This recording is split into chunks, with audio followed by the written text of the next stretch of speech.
If you live long enough, a lot of stuff will come against you. Somebody in your family gonna die. Somebody in here gonna get fired.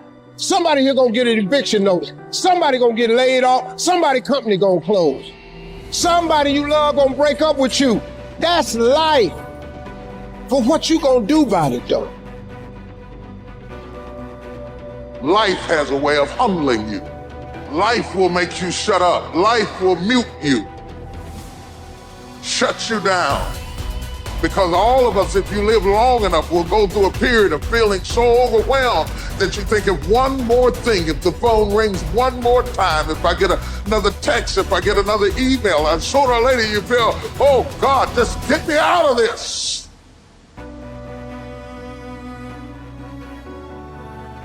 If somebody came and knocked you down, boom, and ain't nothing you can do about it. But if I come back a week later and you're still on the ground, we got a problem. And some of you say, Eric, it ain't my fault. You're right. The way you were born, what happened to you is not your fault. But doggone it, you still on the ground after 20 years? You have absolutely nothing to do with what happened to you. It's not your fault.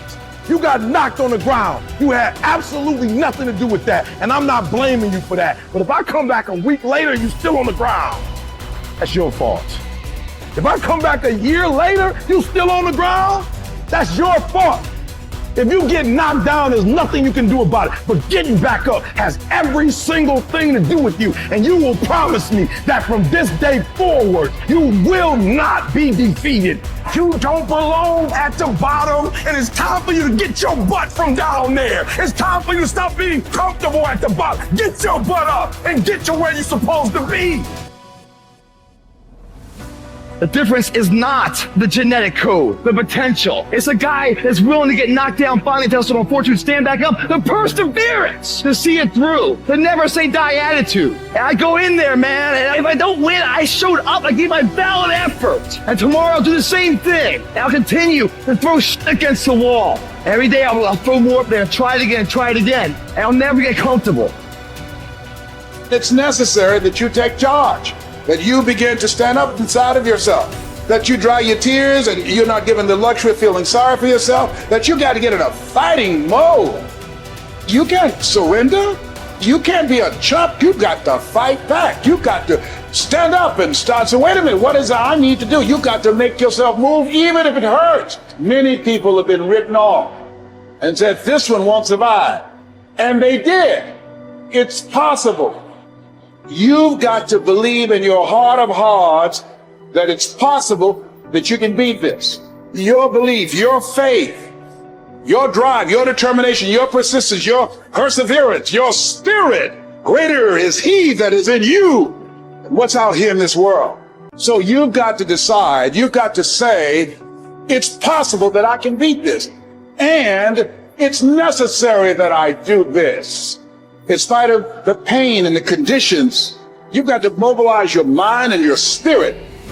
There's nothing as powerful as a made-up mind. You want affirmation, look yourself in the mirror and say, I think I can, I think I can, I think I can, I know I can. You're built to walk uphill. And when you reach the pinnacle of the hill, you want to stop and appreciate the vision, but the next thing you want is a higher hill in the distance, because it's the uphill climb that it's from the uphill climb that we derive our value. And I mean this technically. So almost all the positive emotion we feel, especially the emotion that fills us with enthusiasm, and that's to be filled with the Spirit of God, by the way, because that's what enthusiasm means. That's experienced in relationship to a goal. And so in some sense, and this is part of the religious enterprise, you want a goal that you can never attain. Right? So you can always move closer to the goal that recedes as you move towards it. You think, well, that's frustrating. It's like Sisyphus pushing the rock uphill. But it's not, because as you pursue that goal, you put yourself together and your life does get better and richer and more abundant. And that's why the highest levels of virtue and goal are in some sense transcendent. You want them to be above everything you're doing so you can continually move towards something that's more sublime and better. That's what you are. You're here to live, not to sleep. And the problem with the vision of Mai Tais on the beach is that, well, first of all, that's a vision of drug-induced unconsciousness. Second, it's only going to work for about a week. Third, you're going to be a laughingstock in a month and depressed and aimless and goalless. You want a horizon of ever expanding possibility. And so it does happen to people because they've staked their soul on the attainment of an instrumental goal. And it can be a pretty high order goal, but then you think, well, now I'm there. Now what? Well, the answer can't be, well, I'm going to live in the lap of luxury and never have to leave the face. What do you want to be? A giant infant with a gold bottle? You never have to do anything but lay in your back and suck. It's like, well, you see the problem with that as a conceptualization. It's no, you want to be like an active warrior moving uphill with your sword in hand. And that's dynamic, that's exciting. And that's why so many young men disappear into video games. That's all acted out in the video game. So they have to act that out in their own life. Not that I despise video games, because I don't, but they're not a substitute for life. They might be good training under some conditions for life. See, as human beings, why? The only reason why we are dominating every other creature, including massive creatures, much bigger than us, more powerful, faster, quicker, in strength, in capabilities, why we are dominating all of them is our ability to use tools, isn't it? So do not underestimate the power of the tools. If I ask you to unscrew this screw in this furniture, you try with your hands, your fingers, your fingernails, they will all break and bleed, but the screw stays right there. I give you a little screwdriver, but you don't know how to use. You poke it here, poke it here, poke it here, poke it here. No use. Only if you put it right there and use it the way you must use it, suddenly another world, isn't it? Right now, the greatest tools that we have in our hand is our own body, our mind, our emotions, our energy. These are our tools. If you harness these tools well, you will live wonderfully. If you don't harness them, you will live badly. If these tools turn against you, you will live terrible. Right now, what is it that human beings are largely suffering?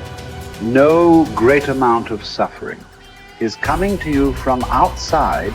Everything is on self-help, isn't it? Poking yourself. Why? Because we gave you a sharp mind. If we had given you the brains of an earthworm, you would also be very peaceful.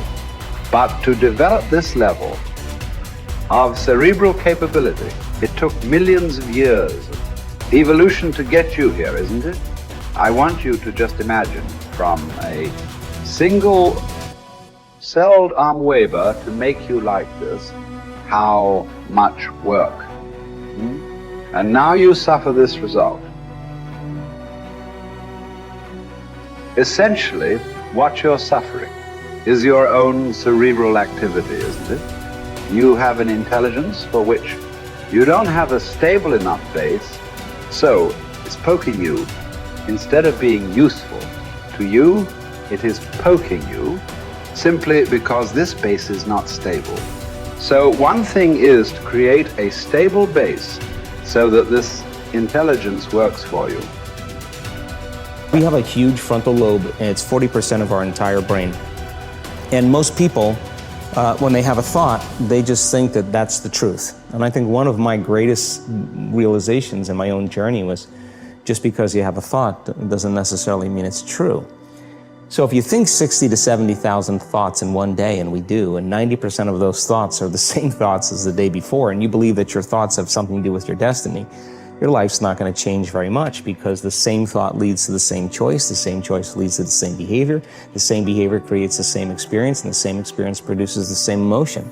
And so then the act of becoming conscious of this process to begin to become more aware of how you think, how you act, and how you feel.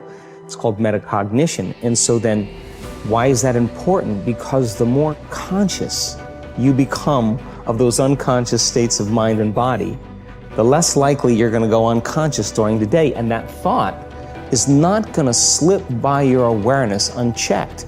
because it means to know thyself. The word meditation means to become familiar with. So as you become familiar with the thoughts, the behaviors, and the emotions of the old self, you're retiring that old self. As you fire and wire new thoughts and condition the body into a new emotional state, if you do that enough times, it'll begin to become familiar to you. So it's so important, just like a garden. If you're planting a garden, you got to get rid of the weeds. You got to take the plants from the past year and you got to pull them out. The rocks that sift to the top that are like our emotional blocks, they have to be removed. The soil has to be tenderized and broken down. You have to make room to plant a new garden. And so primarily, we learn the most about ourselves and others when we're uncomfortable. Because the moment you move into that uncomfortable state, normally a program jumps in. When that program jumps in, it's because the person doesn't want to be in the present moment and engage it consciously. So when you teach people how to do that with a meditative process, it turns out that when they're in their life, they're less likely to emotionally react. They're less likely to be so rigid and believe the thoughts they were thinking. They're more aware of when they go unconscious back into a habit, and that is what starts the process of change. And so we have to unlearn before we relearn. We have to break the habit of the old self before we reinvent a new self. We have to prune synaptic connections and sprout new connections. We have to unfire and unwire and refire and rewire. We have to unmemorize emotions that are stored in the body, and then recondition the body to a new mind and to a new emotion, like deprogram and reprogram. That's the act, and it's a two-step process.